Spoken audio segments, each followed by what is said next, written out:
اعوذ باللہ من الشیطان الرجیم بسم اللہ الرحمن الرحیم الم تر، کیا آپ نے نہیں دیکھا الی الذین، ان لوگوں کی طرف اوتو جن کو دیا گیا نصیباً کچھ حصہ من الکتاب کتاب سے، یعنی اہل کتاب یہودی جن کو کچھ حصہ کتاب کا دیا گیا، آپ نے ان کو نہیں دیکھا کہ یؤمنون، کہ وہ لوگ ایمان رکھتے ہیں بالجبت والطاغوت، جبت اور طاغوت پر، ویقولون، اور وہ کہتے ہیں للذین کفروا، ان لوگوں کے لیے جنہوں نے کفر کیا یعنی مشرکین مکہ کے لیے کہتے ہیں ہؤلاء، یہ مشرکین مکہ جو ہیں یہ اہدی، زیادہ ہدایت پر ہیں من الذین آمنوا، ایمان والوں سے، سبیلا، راستے کے اعتبار سے، یعنی یہ زیادہ ہدایت والے ہیں، ایمان والے جو ہے وہ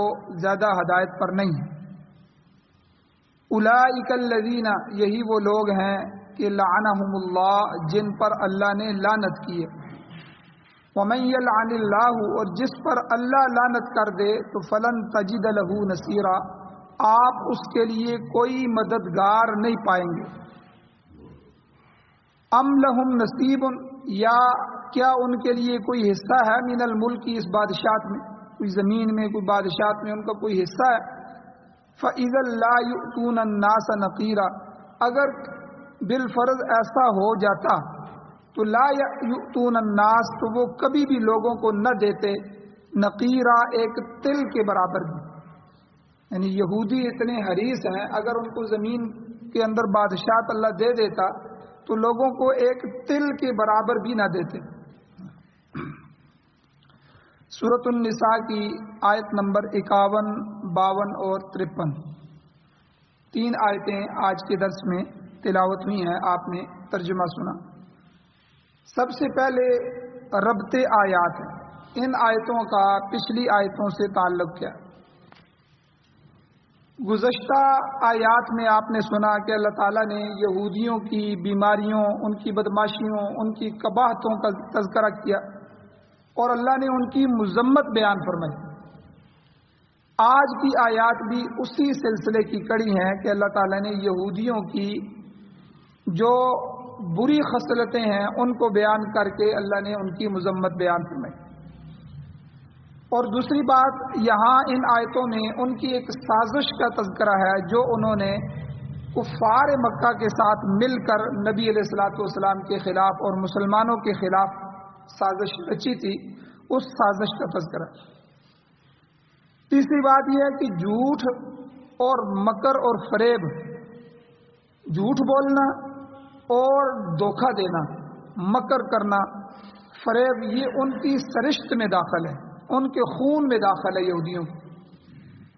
اللہ کے نبیوں کے ساتھ دشمنی، بالخصوص حضور علیہ الصلوۃ والسلام کے ساتھ دشمنی، پھر آپ علیہ الصلوۃ والسلام کی توہین کرنا، یہ ان کے روز مرہ کا معمول تھا۔ کوئی نہ کوئی پہلو ایسا نکالتے تھے جس میں نبی علیہ السلام کی توہین ہو جائے، قرآن کی توہین ہو جائے جو ہے، اور اسی طرح اسلام اور دین کی توہین ہو جائے۔ سورۃ النساء جو ہے، یہ اس سورت سے اگلی سورت آ رہی ہے سورۃ المائدہ، اس میں بھی یہ ذکر موجود ہے کہ اہل اسلام کے سب سے بڑے دشمن یہودی ہیں، کافروں میں ترتیب اللہ نے ذکر فرمائی، پھر اس کے بعد مشرک ہیں، اس کے بعد عیسائی ہیں، درجہ بدرجہ۔ قرآن میں اللہ فرماتے ہیں آگے سورت میں، سورہ مائدہ میں اللہ کہتے ہیں لَتَجِدَنَّ، البتہ آپ ضرور بھی ضرور پائیں گے، اشد الناس، لوگوں میں سے حد سے بڑے ہوئے، سب سے بڑے ہوئے، عداوتاً، دشمنی میں، للذین آمنوا، ایمان والوں کے، ایمان والوں کی دشمنی میں لوگوں میں سے سب سے زیادہ بڑا ہوا آپ اگر پائیں گے تو الیہود، وہ یہود ہوں گے، یہودی۔ اس کے بعد والذین اشرکوا، وہ لوگ ہیں جنہوں نے شرک کیا، مشرکین مکہ۔ اس کے بعد پھر عیسائیوں کا نمبر ہے، پھر نصارہ ہوں گے۔ تو بہرحال آج کی آیات میں بھی اللہ تعالیٰ نے یہودیوں کی شرارتوں کا ذکر کیا۔ اب ان آیات کا شان نزول کیا ہے، یہ کیوں اتری ہیں، کیا واقعات پیش آئے تھے کہ جس کی وجہ سے اللہ تعالیٰ نے ان آیات کو اتارا ہے، اس کو شان نزول کہتے ہیں۔ شان نزول اصل میں وہ پس منظر ہوتا ہے جو بات کے پیچھے موجود ہوتا ہے کہ یہ بات کیوں ہوئی ہے، جی پہلے یہ بات ہوئی تھی تو اس پر یہ بات ہوئی ہے۔ تو اسی طرح پہلے کچھ نہ کچھ ان کی سازشیں، کچھ واقعات ہوتے ہیں تو اللہ تعالیٰ پھر اس کو واضح کرنے کے لیے، اس کو بیان کرنے کے لیے اور ان کی مذمت کرنے کے لیے وہی بنا کے قرآن کی صورت میں اتار دیتے ہیں۔ تو ان آیات کا شان نزول کیا ہے، اس کو سمجھنے کے لیے شان نزول پہلے سمجھیں۔ حضور علیہ الصلوۃ والسلام نے جب مکہ میں زندگی گزاری تو مکہ کے اندر حضور کے دشمن ایک ہی تھے، مشرکین مکہ، آمنے سامنے تھے، واضح تھے، دشمنی تھی۔ اب جب ہجرت کا حکم ہوا تو حضور مکہ سے ہجرت کر کے مدینہ تشریف لے گئے۔ اب مدینہ میں حضور کے دشمن بڑھ گئے، کچھ تو بال واسطہ، کچھ بلا واسطہ۔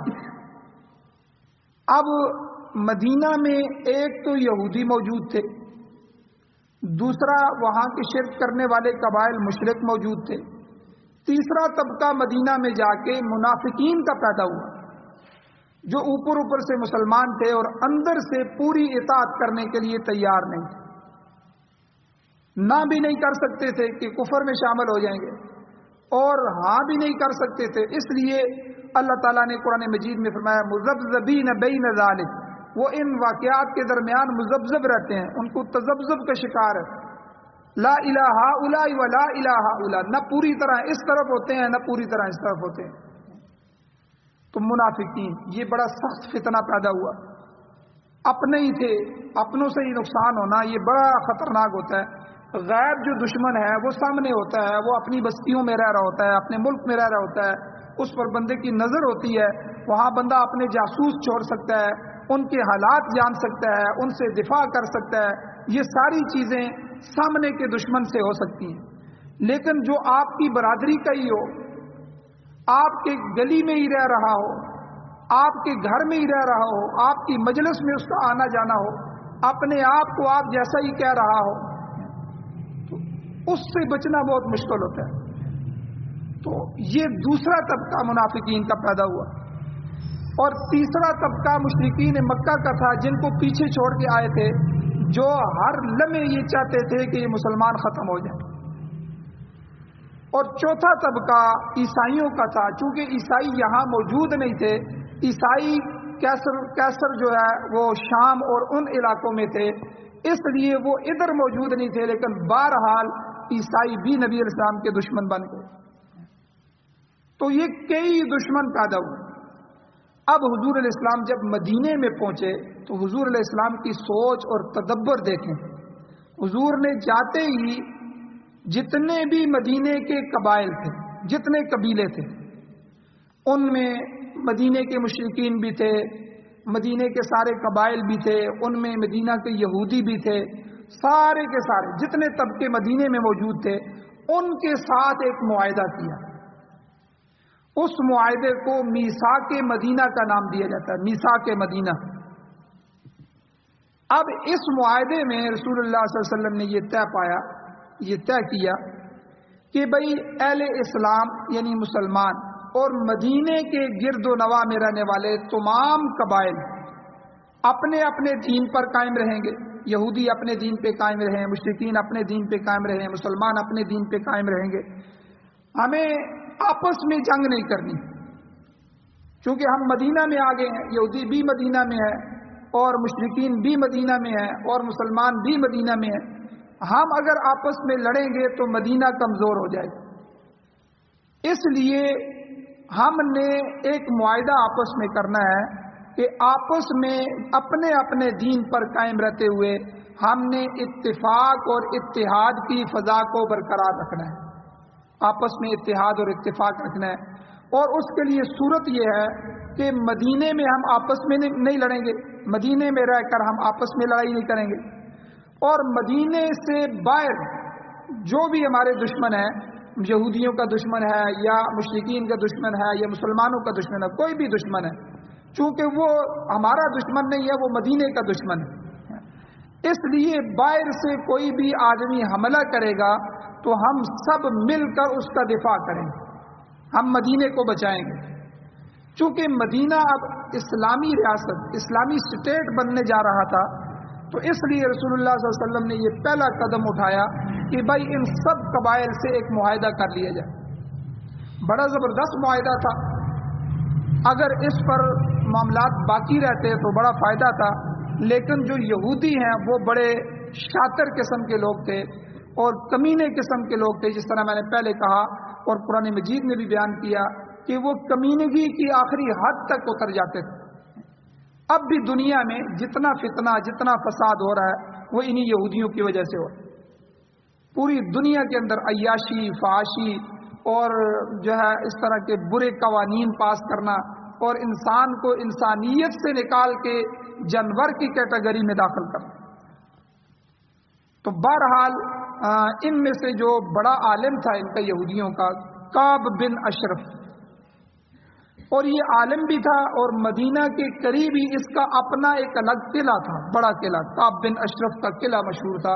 جس طرح ہمارے ہاں جو ہے وہ فارم ہاؤس ہوتے ہیں، یا یہ کہہ لیں کئی ایکڑوں پر مشتمل جو ہے کوئی اپنا رہائش گاہ بنائے اور اس میں ساری چیز، تو یہ ایک قلعہ تھا، مضبوط قلعے تھے یہودیوں کے، ان میں سے ایک بڑا قلعہ یہ کعب بن اشرف کا تھا اور پورا گاؤں اس کا تھا، اور پھر ساتھ ساتھ عالم بھی تھا، صاحب علم بھی تھا، اور پھر دولت مند بھی تھا اور تاجر بھی تھا۔ اس کی تجارت اور اس کا جو سودی کاروبار تھا پورے عرب میں پھیلا ہوا تھا،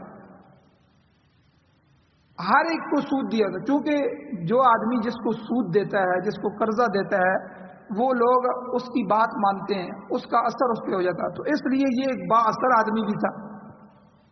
جس طرح آج دیکھیں ہم نے یہودیوں سے اور عیسائیوں سے قرضے لیے ہوئے ہیں نا پاکستان نے، تو I M F, World Bank, یہ انہی یہودیوں کی جو ہے انہی کی مال و دولت پڑی ہوئی ہے، تو ہم جب ان کے مقروض ہیں، سود پر ہم نے قرضے لیے ہوئے ہیں، تو ہم ان کی ہر بات بھی مانتے ہیں، مجبور بھی ہیں۔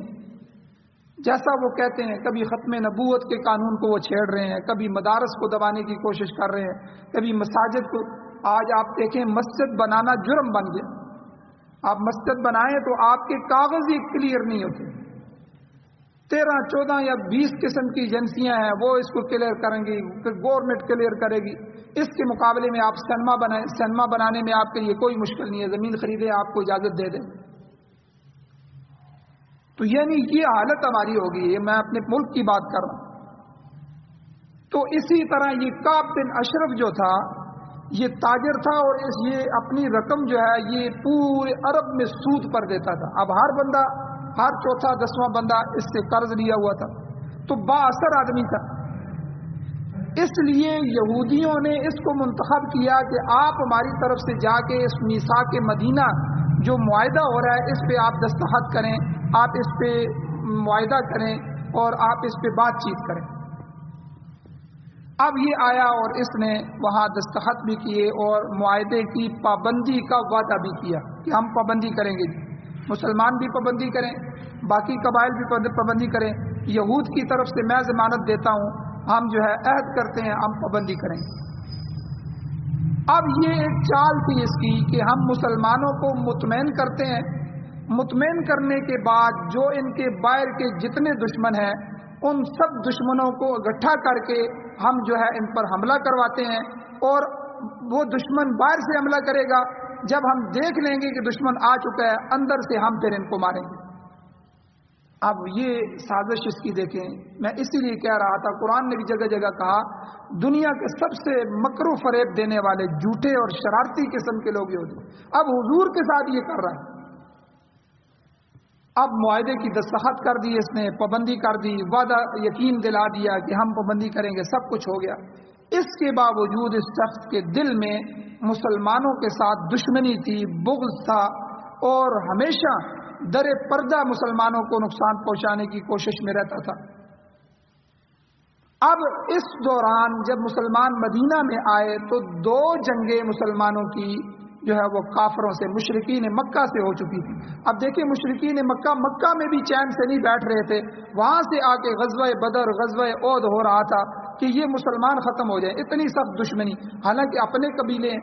قریش ہے, کوئی چچا ہے, کوئی تایا ہے, کوئی ماموں ہے, آپس میں رشتہ دار ہیں, لیکن دشمنی اسلام کی وجہ سے, حضور کی غلامی میں آنے کی وجہ سے, اللہ اور اس کے رسول کے ماننے کی وجہ سے دشمنی کتنی سخت ہے. اب غزوہ بدر ہو چکا تھا. غزوہ بدر میں مسلمان کامیاب ہو چکے تھے اور مسلمانوں نے کافروں کے 70 سردار مار دیے تھے, جن میں ابو جہل تھا اور بڑے بڑے سردار تھے, اور مشرکین پہلے ہی دشمن تھے. وہ اپنے جو ہے لاشوں کو لے کے گئے اور ایک کہرام مچ گیا مکہ میں, اور انہوں نے کہا ہم بدلہ لیں گے.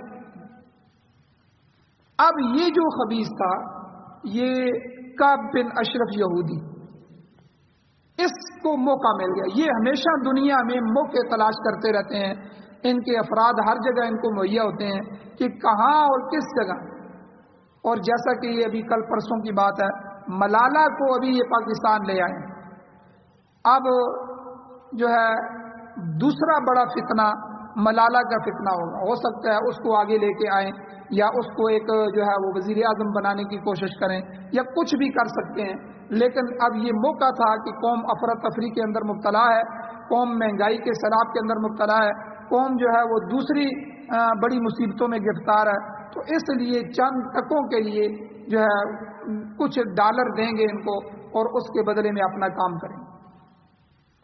تو یہاں بھی یہی ہوا کہ مشرکین مکہ اور مسلمان آپس میں دشمن ہیں, برادریاں بھی ایک ہیں, خاندان بھی ایک ہے. تو وہاں سے آ کے انہوں نے غزوہ بدر کیا, لڑائی کی, اور اس میں ان کے 70 سردار مارے گئے, ان کے زخم تازہ ہیں. اب یہ خبیث جو ہے کعب بن اشرف, یہ اپنے ساتھ 70 آدمیوں کا وفد لے کے, حضور کو پتہ ہی نہیں, مسلمانوں کو پتہ ہی نہیں, باہر سے مکہ چلا گیا. اب وہاں ابو سفیان مسلمان نہیں ہوئے تھے, ابو جہل مارا گیا, دوسرے سردار مارے گئے, ان کی سرداری سامنے آ گئی. پہلے بھی سردار تھے لیکن اب ذمہ داری بھی آ گئی ساری قوم کی. یہ آ کر ابو سفیان سے ملا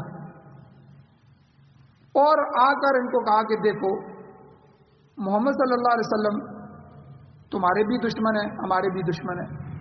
ہم نے ان سے معاہدہ کر لیا ہے, لیکن معاہدہ تمہیں پتہ ہے کہ ہم اس پر مطمئن نہیں, اس لیے ہم محمد صلی اللہ علیہ وسلم اور اہل اسلام سے ایک فیصلہ کن جنگ کرنا چاہتے ہیں, آخری جنگ. آپ اس میں ہماری مدد کریں. ہم مدینہ کا معاہدہ ختم کر دیں گے, آپ ادھر سے لشکر لے کے آئیں. ابو سفیان چونکہ وہ زیرک آدمی تھا اور سمجھدار آدمی تھے, اور جو ہے وہ سوچ و بچار کرنے والا تھا, پوری قوم کی ذمہ داری اس پر تھی. اس نے کہا کعب بن اشرف کو مجھے آپ کی بات پر یقین نہیں. اس نے کہا کہ میری بات پہ تم یقین کیسے کرو گے, کس طرح تم میری بات کو مانو گے. انہوں نے کہا ہم یہاں سے لشکر لے کے چلے جائیں, مدینے میں چلے جائیں, ہو سکتا ہے تم یہودیوں کی کیا پتہ ہے کہ تم انہی کے ساتھ مل جاؤ اور ہمیں نقصان پہنچا دو, یا یہ ہے کہ ہم یہاں سے چلے جائیں اور تم جو ہمیں وعدہ دلا رہے ہو کہ ہم معاہدہ توڑ دیں گے اور اندر سے تمہارے ساتھی بن جائیں گے, دونوں طرف سے نقصان پہنچائیں گے, یہ بھی نہ ہو تم وہاں ڈر کی وجہ سے بیٹھے رہو, اپنے قلعوں سے ہی نہ نکلو. اس لیے میں نہیں مانتا. اس نے کہا جی تم بات کرو, تمہیں کس طرح یقین آئے گا. تو 3 چیزیں ابو سفیان نے کی, 3 چیزیں. سب سے پہلے اس نے کہا کہ میں اس صورت میں تمہیں سچا ماننے کے لیے تیار ہوں کہ تم ہمارے بتوں کے سامنے سجدہ کرو.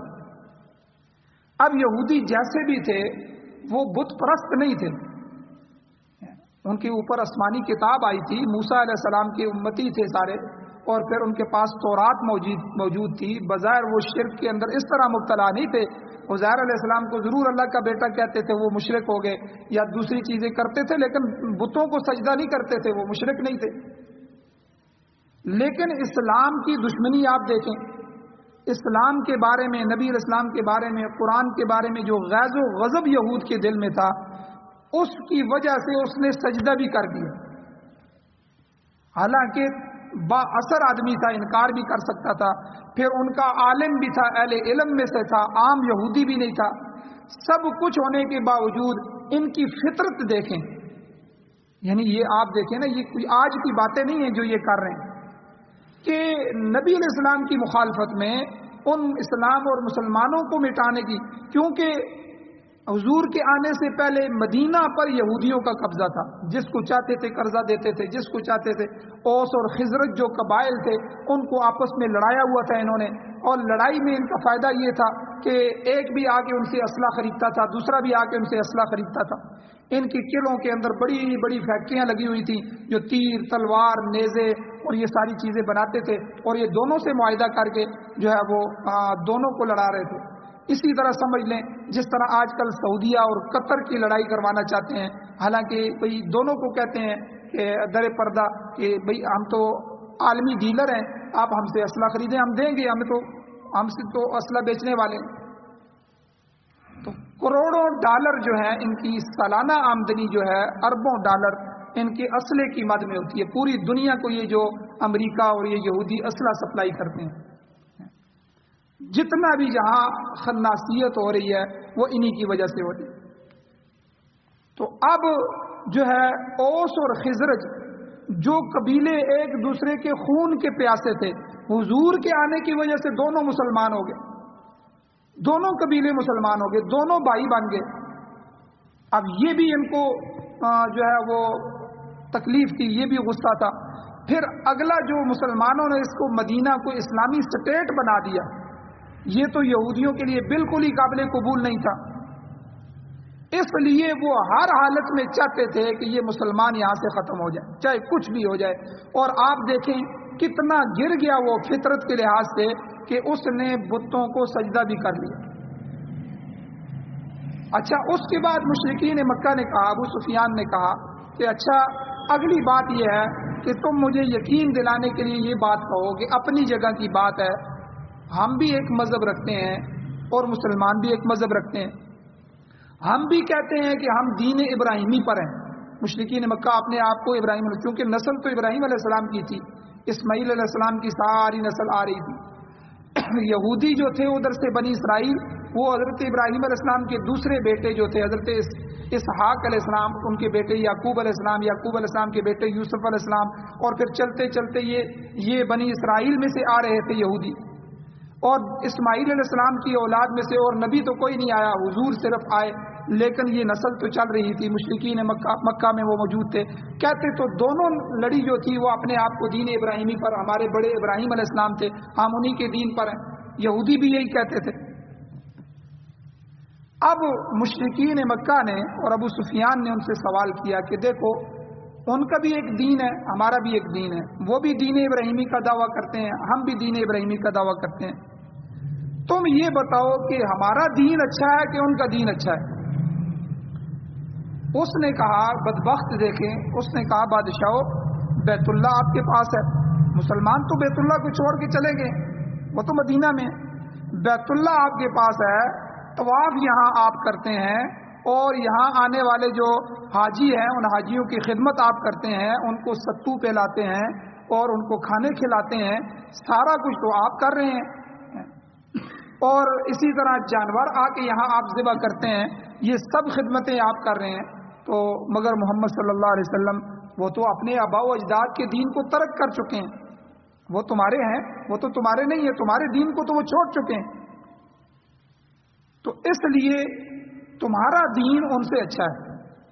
مشرک ہو جانا، یعنی آپ، حالانکہ یہودی شرک کو پسند نہیں کرتے تھے، ان کی کتابوں میں بھی لکھا ہوا تھا، اب دو ظلم کر دیے، ایک تو ان کے کہنے پر بتوں کو سجدہ بھی کر دیا، اور دوسری بات یہ کہ ان کو یہ کہا کہ حالانکہ اللہ کے نبی کو پہچانتے تھے، اللہ کے نبی کی صفات ان کی کتابوں میں موجود تھیں، قرآن مجید کا تذکرہ موجود تھا، صحابہ کی صفات ان کی موجود تھی، یہ سارے وہ پڑھ چکے تھے، مان چکے تھے اور جان چکے تھے، اور دوسری طرف شرک کو جو ہے وہ پسند بھی نہیں کرتے تھے، لیکن ان سب کے باوجود ان کو کہا کہ بھائی تمہارا دین ان سے اچھا ہے۔ تیسری بات پھر ابو سفیان نے کہا کہ اچھا اب بھی تسلی پوری نہیں ہوئی، مزید تسلی کے لیے اب ایسا کرتے ہیں، 30 آدمی، یہ جو تم نے 70 آدمیوں کا وفد لایا، معتبر 30 آدمی تمہارے ہوں، 30 آدمی ہمارے ہوں، کعبۃ اللہ جو ہے اس کے ساتھ ہم چمٹیں گے، چمٹ کر ہم قسمیں اٹھائیں اور عہد کریں کہ دونوں فریق جو ہیں مسلمانوں کے خلاف جنگ میں پوری کوشش بھی کریں گے اور ایک دوسرے کا تعاون بھی کریں گے اور ایک دوسرے کو دھوکہ نہیں دیں گے۔ چنانچہ کعب بن اشرف نے مشرکین کی یہ شرط بھی قبول کر لی اور فریقین کے دونوں طرف سے 30 آدمیوں نے بیت اللہ کے روبرو ہو کر مسلمانوں کے خلاف معاہدہ کیا اور اس معاہدے پر دستخط کر دی۔ تو یہ وہ پہلی وعدہ خلافی تھی جو یہودیوں کی مسلمانوں کے خلاف ہوئی۔ آج کی آیات میں اللہ تعالیٰ نے اسی واقعے کی طرف اشارہ کیا ہے اور اشارہ کر کے یہودیوں کی مذمت بیان کی ہے۔ تو انشاءاللہ باقی جو واقعات ہیں، مسائل ہیں، انشاءاللہ اگلے درسوں میں بیان کیے جائیں گے۔ اللہ تعالیٰ سے دعا ہے اللہ ہمیں عمل کی توفیق عطا فرمائے۔ آمین۔ الحمدللہ رب العالمین والعاقبۃ للمتقین والصلاۃ والسلام علی رسولہ النبی الامی الکریم۔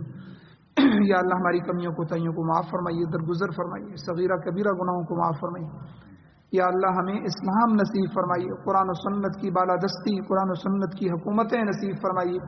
یا اللہ پوری دنیا میں یہود و نصارہ اور ہنود مشرکین مکہ اور مشرکین جو ہیں ہندوستان اور انڈیا کے، یا اللہ ہندو، یہ پوری دنیا میں مسلمانوں کو ختم کرنے کے چکروں میں ہیں۔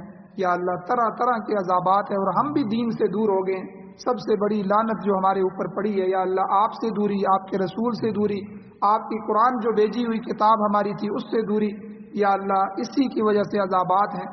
یا اللہ ہمارے اوپر رحم فرمائیے، کرم والا معاملہ فرمائیے، اپنے غضب اور غصے سے ہمیں محفوظ فرمائیے۔ یا اللہ مسلمانوں کی نسلوں کی حفاظت فرمائیے۔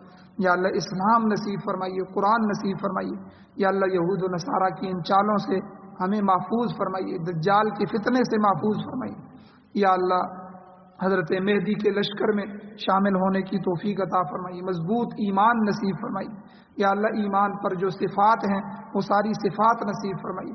خاتمہ ہم سب کا ایمان پر فرمائیے، بیماروں کو شفا عطا فرمائیے، مقروضوں کے قرض پورے فرمائیے۔ یا اللہ جو حضرات ایمان کی حالت سے جا چکے ہیں، یا اللہ ہم سب کی بخشش فرمائیے۔